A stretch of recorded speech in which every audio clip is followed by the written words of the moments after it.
Hello my lovely people, कैसे हैं आप लोग। आई होप आप लोग बहुत अच्छे हैं। मेरी स्टोरी जितना पसंद करें इसके लिए थैंक यू सो मच। अगर आप नए हैं तो जल्दी से चैनल को सब्सक्राइब कर लीजिए और स्टोरी पसंद आए तो लाइक कीजिए और शेयर कीजिए। चलिए आज की स्टोरी स्टार्ट करते हैं। तो आज की स्टोरी है छलावा, एक भूत की मज़ेदार कहानी। यह कहानी एक लड़के के एक छलावा भूत से हुए सामने के बारे में है। एक दिन उसका सामना एक छलावे से हो जाता है। यह कहानी तब की है जब मैं अपने मौसी के घर छुट्टियां बिताने के लिए गया हुआ था। उस समय मेरी गर्मी की छुट्टियां चल रही थी। मेरे मौसा जी एक डॉक्टर हैं, तो उन्हें रहने के लिए एक क्वार्टर मिला हुआ था। वे उस क्वार्टर में दूसरी मंजिल पर रहते थे। उनके फ्लोर पर एक बालकनी थी जिसके पीछे की ओर एक जंगल था और रात के समय उस जंगल में अजीबोगरीब आवाज़ें सुनाई देती थीं। ऐसे ही एक दिन की बात है जब हम सभी खाना खाकर रात में बालकनी में बैठे बातें कर रहे थे कि तभी मेरी मौसी का लड़का हमसे कहने लगा कि किसी में इतनी हिम्मत है कि वो रात के इस समय में इस जंगल के अंदर जाए। हम सभी हंसने लगे और उसे कहने लगे कि क्या फालतू की बात कर रहा है, भला कोई इस जंगल में इतनी रात में क्यों जाएगा, कहीं कोई जंगली जानवर मिल गया तो समझ पक्की है। सब हंसने लगे। वो बोला कि मैं मजाक नहीं कर रहा हूँ। मेरे स्कूल के दोस्त बताते हैं कि एक बार ऐसे ही एक लड़का उस जंगल में चला गया, फिर उसका कुछ पता नहीं चला। गांव के लोग बताते हैं कि उस लड़के को अपने पिता के जंगल में बुलाने की आवाज़ आई और वो उनकी आवाज़ के पीछे पीछे उस जंगल में चला गया और फिर कभी किसी ने उसे नहीं देखा। मैं हंसने लगा कि यह तो झूठी कहानी है। अगर वो लड़का लौटा ही नहीं तो लोगों को किसने बताया कि यह आवाज़ उसके पिता की थी। वो बोला क्योंकि उसके पिता उससे थोड़ी दूरी पर थे और उन्होंने वही आवाज़ सुनी थी, मतलब उनको बुलाने की।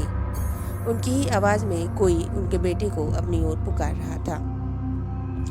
जब वे दौड़कर वहां पहुंचे तो उन्होंने देखा कि वहां पर उनका बेटा नहीं था, इसलिए कोई भी जंगल की ओर नहीं जाता। मैं अपने मौसेरे भाई की यह कहानी सुनकर हंसने लगा कि वाह क्या बात कर रहा है तू, जंगल का भूत जो लोगों को गायब कर दे। हा हा हा, मैं हंसने लगा। फिर हम सभी उठकर टीवी देखने लगे और थोड़ी देर बाद मैं उस बालकनी में जाकर थोड़ी फ्रेश हवा खाने लगा। रात के समय में उस जगह अच्छी खासी हवा चल रही थी और मैं उस जंगल की ओर मुंह करके देखने लगा कि आखिर कौन होगा वो। क्या वो सच था कि तभी मैंने अपने मौसेरे भाई को उस जंगल के किनारे खड़े देखा। वो मेरी ओर नजर करके हंस रहा था और मुझसे इशारे में कह रहा था कि तुम भी यहाँ आओ। मैं चौंक गया कि अभी तो वो टीवी देख रहा था, फिर नीचे कैसे पहुंच गया। मैंने पीछे मुड़कर देखा तो वहाँ वो नहीं था, तो मुझे लगा कि शायद ये नीचे चला गया है और मुझे भी नीचे बुला रहा है। वो अब मुझसे बोला कि अरे देख क्या रहे हो, नीचे आओ थोड़ा सैर करते हैं। मैंने सोचा चलो थोड़ा घूम लें, तो मैं नीचे जाने के लिए दरवाजे तक ही गया था कि तभी मैंने देखा कि मेरा भाई तो टॉयलेट करके बाहर आया है। यह देखकर मैं सब पका गया, मेरे रोंगटे खड़े हो गए और मैं बस यही सोच रहा था कि अगर ये यहाँ है तो वहाँ नीचे कौन है। मैं उससे बोला कि तुम तो नीचे थे, इस बाथरूम में कब आए। तो वो बोला कि मैं तो यही था, मैं तो बाथरूम गया ही हूँ। तुम क्या बोल रहे हो। मैं उसे बोला कि मैंने अभी अभी तुम्हें उस जंगल के किनारे देखा था, तुम तो मुझे बुला भी रहे थे।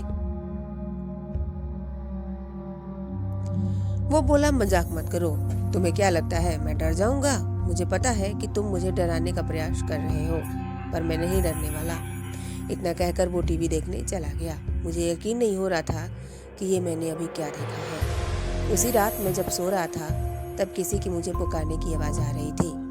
वो जो भी था मुझसे कह रहा था कि मैं तुम्हारा कब से इंतजार कर रहा हूँ, तुम तो आए ही नहीं, देखो जल्दी आ जाओ, फिर हम दोनों साथ में इस जंगल के अंदर घूमने ले जाएंगे। इस बार यह आवाज़ मेरे भाई जैसी नहीं थी, बल्कि किसी ऐसे बूढ़े आदमी की थी जो काफ़ी लंबा होगा और बहुत ज़्यादा सिगरेट पीता होगा। रात भर मुझे उसकी आवाज़ें आने लगी और फिर जब सुबह मैंने सबको यह बात बताई तो सबने मुझसे कहा कि ऐसा होना यहाँ आम बात है, तुम उस ओर ध्यान मत दो और अपना काम करो और भूल कर भी उस जंगल की ओर मत जाना। उसके कुछ दिनों बाद ही मुझे उस जंगल की ओर से आवाज़ें आती रही, फिर वो आवाज़ें आना रुक गई। इस घटना के कुछ दिनों बाद मेरे पापा मुझे लेने आ गए थे, क्योंकि मेरी गर्मी की छुट्टियां भी खत्म होने वाली थी। उस जंगल में रहने वाले को लोग छलावा कहते हैं और जो कोई भी उसके पीछे जाता है वो फिर कभी वापस लौट कर नहीं आता। तो मैं उम्मीद करती हूँ कि आप लोगों को यह छलावा स्टोरी है जो बहुत पसंद आएगी। अगर पसंद आए तो जल्दी से चैनल को सब्सक्राइब कर दीजिए, लाइक कीजिए और शेयर कीजिए। Thank you so much for listening my story. अगर आप लोगों के पास भी ऐसी कोई मज़ेदार भूत की कहानी है तो मुझे ज़रूर बताइएगा। मैं आप लोगों की स्टोरी ज़रूर शेयर करूँगी। Thank you so much.